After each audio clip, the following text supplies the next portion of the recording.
Hello, magandang tanghali. Kasi tanghali na rin.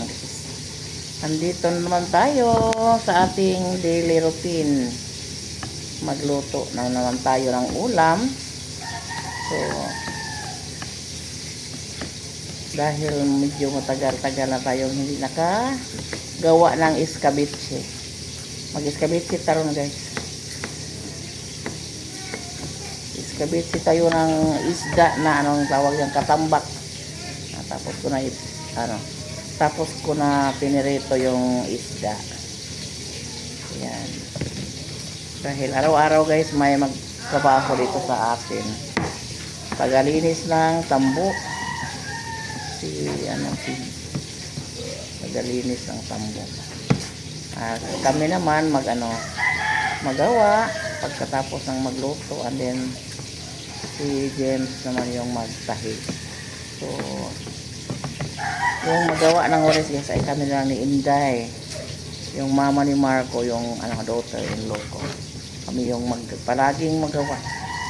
Salamat lang ako ni Inday kasi palaging tumutulong sa akin sa paggawa. Kasi hindi pwede wala akong katuwang guys kasi mas sakit yung balakang ko. Buti na lang si Inday kapag sabihan ko na tulungan ako sa paggawa. So tumutulong naman si Inday sa akin.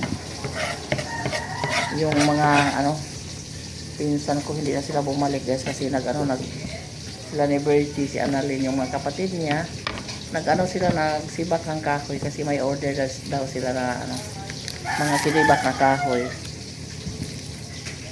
habang wala pang ulan. So nagsibak sila ng mga kahoy para daming bumili ng kahoy para prepare sa ting ulan. May nag-order sa kanila habang wala pang taniman, wala pang punla. So mangahoy sila guys. Yan yung ating iskabitse ay lagyan. Siyempre di mawala yung gulay sa ating iskabitse. Carrots, yung masarap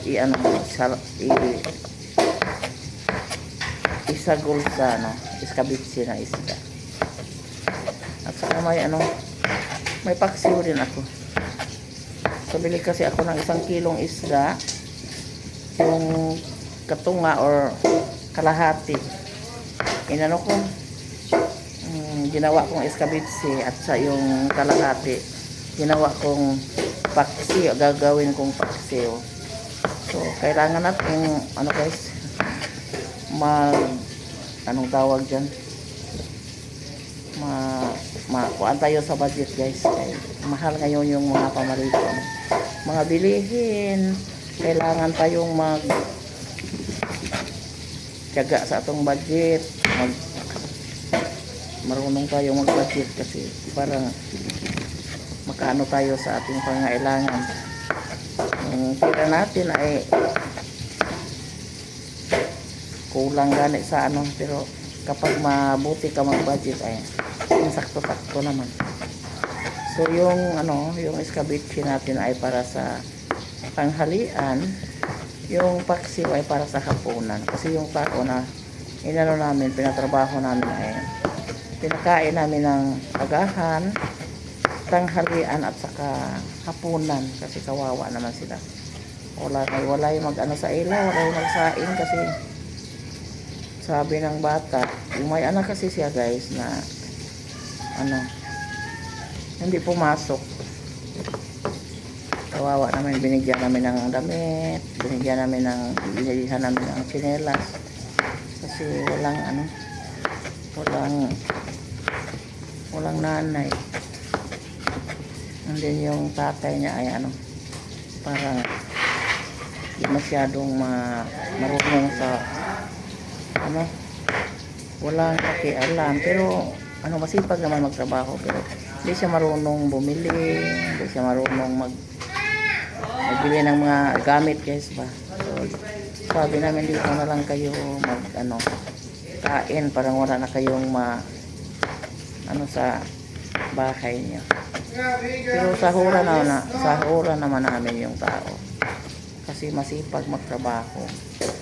Hindi tamad. Ang atong mga bata nga ay ganihan na nayaw, murag wa sa mood. Kabantay mo, dapat ko dito ganihan na. Covered for namin ngayon guys kasi mayroong Murag naatid sila nabati ba? despedida party namin sa Murag di sila gusto nga wa.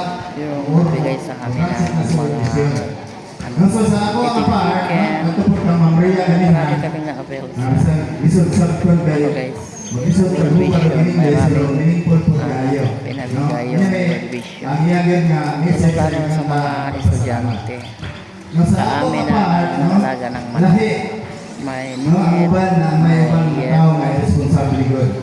lahat na kailangan namin sa pangalaga ng Ang sa ako isip provided by dumala sa usa ka grupo sa ngayon no, sa pagsugod within doon 15 years kung ano mission dito sa barangay namin ginadhana no kay kamo mismo sayon nga dili ko sila ngayon so dili ko registered family meron kami no despedida party ngayon gihangop na ko ang usa simple ka despedida tahas party isip pasalamat sa mga asosasyon.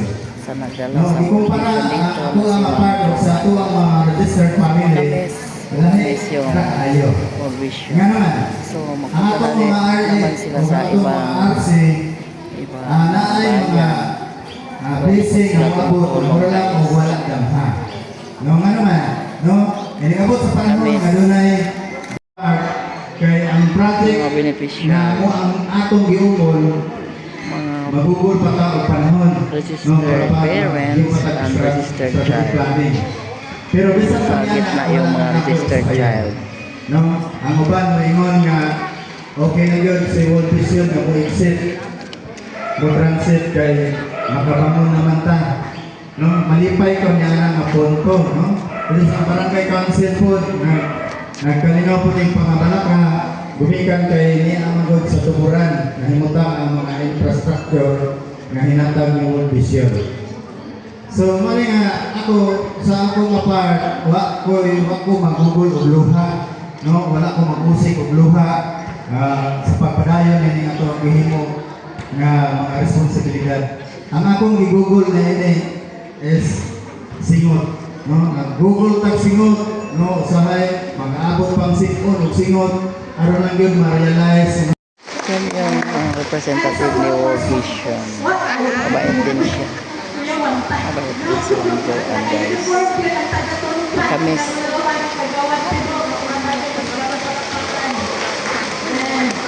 Ako mga chow monitors, tuway-tuway mga kaisunan. Dito ano, pinangalawan ni Ate Inday, sukad pagsugod ng paglalong survivor. Okay, salamat kayo. Ako na kaya kasi ako palakpakan ng atong ako mga parents, o gabaw sa kanan ng ako mga batang barangay, no? Children, no? So ako mga batang tungkol sa ako mga registered children, dito sa barangay. Tapos, matugan sa tinong sa Diyos. Okay. Ato pa ang diba sa inyo ang maninay sa ako mga partners. So, tungkol sa ato ang mga registered children, So, isa sa mga registered child. ako lang na mas ako palapakan ako mga registered children. So, salamat kayo mga